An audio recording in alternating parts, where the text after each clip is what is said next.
Hey guys, it's Ben the Coin Geek at Old Pueblo Coin, and today I have for you something that I don't collect but are fantastic. And if you appreciate coins and you appreciate artwork, I think you'll really enjoy this video.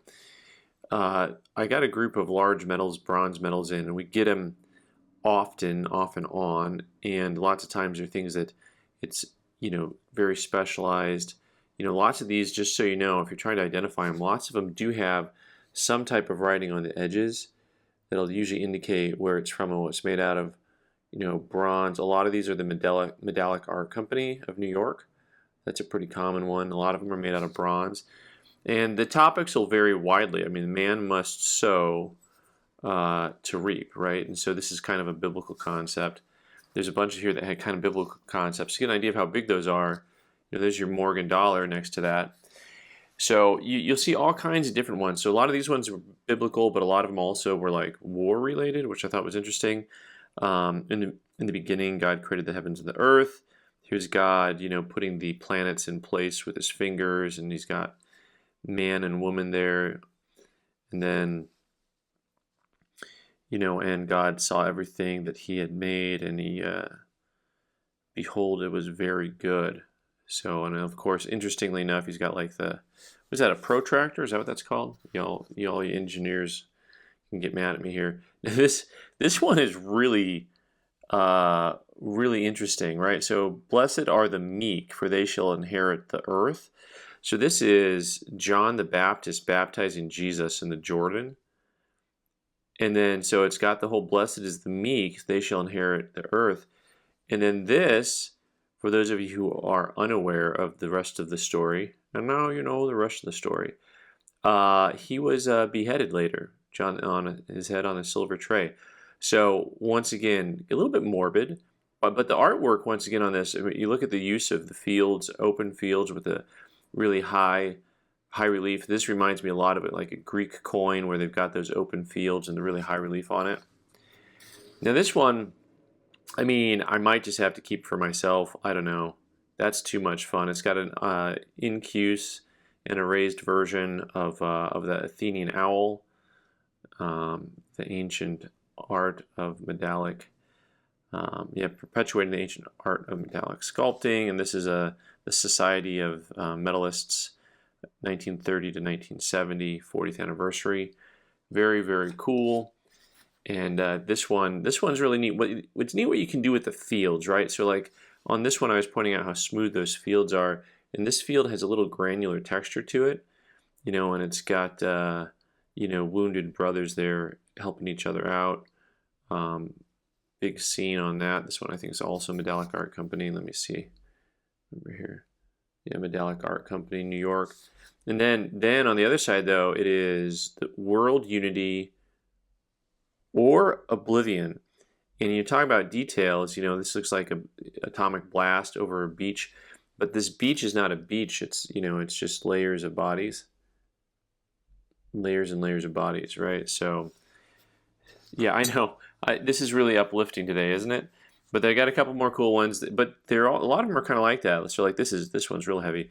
But this beautiful like Bambi picture on one side, eternal vigilance or destruction, right? I mean, I almost went strong bad on you there, but you've got the vulture versus Bambi. And then I got a couple other ones that are like that here. This one is the silver wash. This is over bronze still. Peace is life, and then war is death, right? And so, interesting, these ones to me are interesting that have, this theme of peace on one side and war on the other. I thought those were really cool. And then I got a couple more little antique ones to show you that I thought were neat. Once again, just talking about the artwork and how they use the space, and then also the level of detail. And this one has the artist on it, Rome 1904. A lot of these little ones are Italian or French, but the little bit of work in the background is really, to me, intriguing on these pieces. Like, so when you've got this imagery on the back, just all the little, I don't know, it's hard for me to describe just the way that they make these, the little branches down there. But this one also is probably French. I see a lot of these styles, you know, and there's a certain look to the metals, and they'll be signed Daniel Dubois. And this one I thought was cool because this also had a huge negative space on it.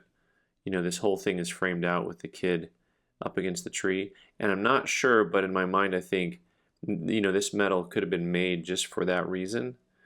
Or it also could have been one that was produced, mass produced, and then you could inscribe other things on it, right? And trying to get a glance at what this name is on the side. Oh, bronze. Yeah, this is the artist known as Bronze. You know, last but not least, I have what is for me the most fun one. I'm always me personally, I've always been enamored whenever I see this. So whenever I see anything that is from the Panama Pacific Exposition, I really just get intrigued. So the Pan Pac, you know, it has some of the neatest commemorative coins in it. This was a medal of award. You know, most of these medals, I'm not sure their value, but this one is worth, well, depends on the buyer, right? I kind of wish I could get rid of these spots. You know, it's got a couple spots up there that I want to get rid of if I can. Then this spot over here is more of a contact spot, so that's not going anywhere. You know, but yeah, what a neat piece, right? And then so it's got the artistic representation from a distance, but then once again the details with the sun setting, you know, behind with clouds flying kind of in front of it, and you have clouds kind of everywhere else on there. What a beautiful metal. This one is worth, like I said, a couple $100 probably, maybe a little bit more, but if it weren't for those spots, it would be worth more. But perhaps I can get the spots off of it. But what a beautiful piece. So anyways, guys, thanks so much for watching. I've been the Coin Geek. Let me know if you collect anything like this, and leave your comments down below. Thanks.